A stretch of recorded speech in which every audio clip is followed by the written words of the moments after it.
Me chamo Lisa Micaele Feitosa Santana, sou graduanda em Ciências Biológicas pela Universidade do Estado da Bahia, Campus 10, Departamento de Educação em Teixeira de Freitas. Gravo este vídeo com o objetivo de pré-requisito para minha aprovação e posteriormente minha obtenção de grau de licenciatura. Eu venho apresentar minha pesquisa da aranha que eu fiz devido à matéria disciplina optativa Ecologia Animal, ministrada pelo professor Dr. Welber Costa Pina. O objetivo dessa disciplina é apresentar comportamentos animais, a gente discutir isso, questão de evolução, questão de adaptação, muito interessante a matéria. O trabalho final seria nós, graduandos, fazermos pesquisas em nossa própria casa sobre comportamentos animais. Esses animais eles não poderiam ser domésticos, como cachorro, gato. Se você tiver um lagarto, mas esse lagarto for domesticado, então não valeria. Tinha que ser algum animal que ele simplesmente está lá por estar. Minha escolha foi a aranha pernuda, que ela é muito comum demais no mundo todo. Ela é uma aranha geograficamente muito proporcional, porque ela tem sua adaptação em casas. Ela é uma aranha que ela fica nos domicílios. Também sim, existem casos que elas ficam em troncos de árvores, enfim. Mas sua característica fundamental é que ela conseguiu se adaptar nas casas humanas. A aranha pernuda, ou Apocus phalangoides, consegui falar.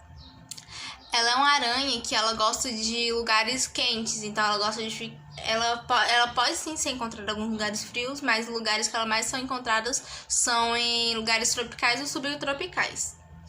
Ela é uma aranha que ela se alimenta, ela é oportunista. O que é isso? Ela se alimenta do que ela encontra.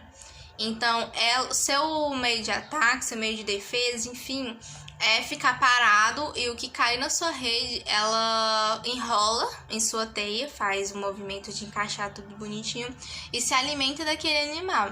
Pode ser até outras aranhas da mesma espécie dela, se ela estiver muito tempo com fome, porque essa é uma característica adaptável dela própria. Ela tem o costume de ficar muito tempo sem se alimentar e sem beber água, por causa do seu organismo já é acostumado. Mas ela também consegue se alimentar do que ela conseguir encontrar no sua teia. Não sei se dá para entender. E essa é a aranha pernuda. E de acordo com isso que eu fui observando, eu a escolhi também porque eu queria saber, identificar pelo menos aqui na minha casa, qual era o período que ela mais se alimentava. O que é isso? Qual é o período que ela mais se movimentava? Se movimenta. Então, o título da minha pesquisa se chama Comparação do deslocamento da aranha pernuda, Apocus phalangoides, em uma residência no oeste baiano. Devido à pandemia, eu vim ficar na casa da minha mãe desde março de 2020, estou até hoje. Então eu fiz essa pesquisa na cidade de Santa Maria da Vitória, extremo oeste baiano. Por isso que o título da pesquisa é em uma residência no oeste baiano, porque também a gente tem que identificar o local, né? Aqui as condições ambientais de temperatura são diferentes de Teixeira de Freitas, então isso contribui muito para as coisas. A minha hipótese, ela fala que a aranha pernuda, Apocus phalangoides, se locomove mais à noite em comparação ao dia. O que é isso? Na minha cabeça, ela se movimentava à noite. Não sei porquê, eu acho que é porque é mais fresco, eu acabei pensando nisso, mas acabou que minha hipótese foi essa. O meu objetivo era identificar o período em que a aranha pernuda se movimenta mais e compreender os fatores ambientais. Seu comportamento influencia as decisões, entendeu? Nessa residência. Então, o que a residência pode contribuir para essa movimentação dela? Eu fiquei Eu coloquei alguns objetivos específicos, como analisar o comportamento, comparar os padrões, né, de deslocamento, e identificar uns possíveis comportamentos de alimentação, predação, até de fuga. Então, a minha metodologia, eu achei ela bem interessante, porque o que eu fiz? Como é que eu iria comparar esses períodos? Então, eu tinha que fazer uma observação. E o meu, eu realmente queria observação, eu não queria me intrometer no meio dela. Então, eu separei dois horários. Um é de dia e um à noite. Eu coloquei um período de 10 dias, que seria do dia 7/4/2021 até o término ser no dia 17/4/2021. Só que no final foi 11 dias, né? Eu acabei misturando as aulas e foram 11 dias de observação. O que eu fiz? No primeiro ao último dia, quando dava meio-dia em ponto, eu colocava alarmes. Tinha alarmes no meu celular. Eu colocava alarmes meio-dia, meio-dia e 10, meio-dia e 20, enfim, até meio-dia e 50. Eu ficaria em 10 minutos, no período de 1 hora, de 12 a 1 hora, observando o comportamento da aranha. Então, o que eu fazia? Eu anotava, eu ficava simplesmente tirando foto, ficava observando essa aranha durante 1 hora. Assim como eu fazia à noite. À noite, quando dava o alarmezinho bonitinho, de 10 horas, eu iria lá, observava, tirava foto, anotava. 10h10 da noite, olhava, observava, tirava foto, anotava algum comportamento diferente e tirava várias fotos. Já tinha uns ângulos que eu tirava de cima, baixo, lado, frente e todo, tipo assim, aberto, sabe? Eu tirava várias fotos. Quando terminou, eu tive um total de 22 horas de observação, porque eu contei só essa 1 hora que eu ficava observando, né, em 10 minutos, e com a soma de 654 fotos, tirei, para me observar. Quando eu terminei isso, eu fui comparar as fotos. Então, o que eu fazia? Eu sentei, olhei as fotos de primeiro meio-dia do dia 7, do primeiro dia. Aí eu observei com a noite, tipo assim, qual a diferença de dia e de noite. E eu fui fazendo isso enquanto eu observava essa diferença de movimentação, de onde ela estava na foto de dia e na foto de noite, e iria com a régua bonitinha no local dela, e eu medi cada foto de acordo, né, com o ângulo. Eu medi e anotava no papel, e no final eu fiz uma tabela de dias, de dia, hora e centímetros andados dela, enfim. E eu fiz isso também pensando se eu naquele dia encostei muito ou não. Só que eu nunca encostava, gente. Eu sempre tirava foto muito longe. Eu não gostava de encostar. Eu usava o zoom, muito zoom, porque eu não queria interferir naquele meio dela.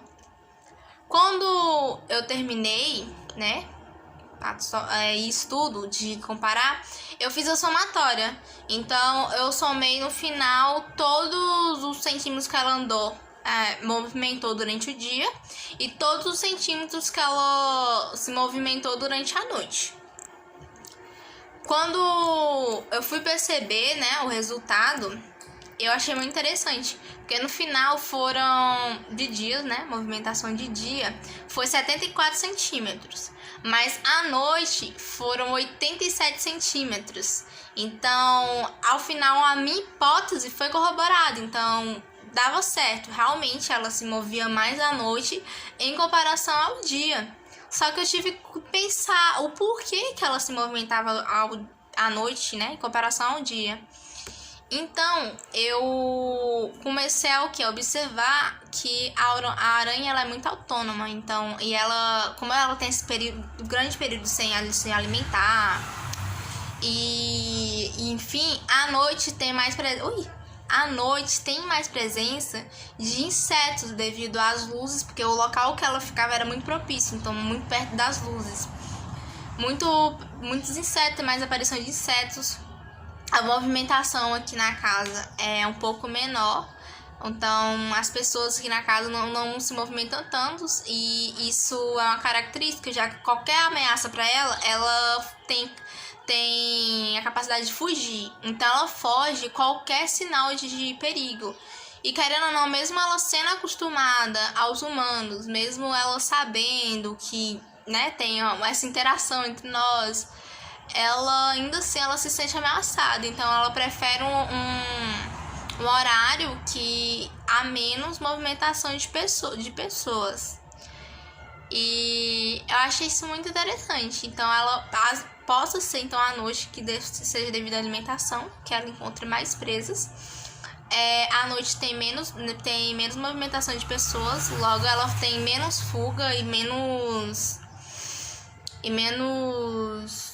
probabilidade de perigo para ela, né? Ela pode pensar assim. E eu gostei que nesse período ela teve sua bolsa, seu saco de ovos. Eu observei, ela teve uma bolsa e saco de ovos. E ela, depois que ela começou a ter essa bolsa, ela se parou de se movimentar mais. A movimentação que ela faria era de 1 centímetro no seu eixo. Então, às vezes ela tá aqui, mas ela só se movimentava pro lado ou pro outro. Ela não saía daquele local que tava a bolsa, sabe? Achei muito interessante. Tanto que quando a bolsa foi finalmente eclodida, ela começou a se movimentar mais, só que depois de um tempo os filhotes se dispersaram, ou possa ser que tenha tido alguma interação, né, entre específica com outra aranha e comida dos filhotes, que isso pode sim acontecer. Mas quando isso aconteceu e eclodiu, ela se alimentou, ela conseguiu uma presa e ela se alimentou. E isso foi muito interessante de observar. Minha mãe falava que eu era muito masoquista, que eu ficava observando a outra morrer. Eu falei, mãe, mas é ciência. E foi isso que aconteceu, sabe? Ela teve interação durante esse tempo, ela teve sim interação com outras aranhas. Só que eu até anotei que depois dessa interação que ela teve com a outra aranha, intraespecífica com outra aranha, essa aranha desapareceu. Então eu não sei se a aranha saiu em fuga ou se ela se alimentou dessa outra aranha. Então, assim, mistério, né? Porque nunca mais eu a vi. E a minha conclusão deste trabalho foi que é um tema muito bacana. Eu amei a experiência da disciplina, de verdade. Foi um aprendizado pra mim, foi maravilhoso. Eu espero do fundo do meu coração que quem fez também tenha gostado muito desse projeto, foi muito importante. E que minha hipótese, né, que gostei porque meu resultado final, minha hipótese foi corroborada, deu certo. Se não der certo também eu iria gostar, porque eu iria aprender do mesmo jeito. E é isso. Obrigada, professor. Obrigada, turma. E é nóis.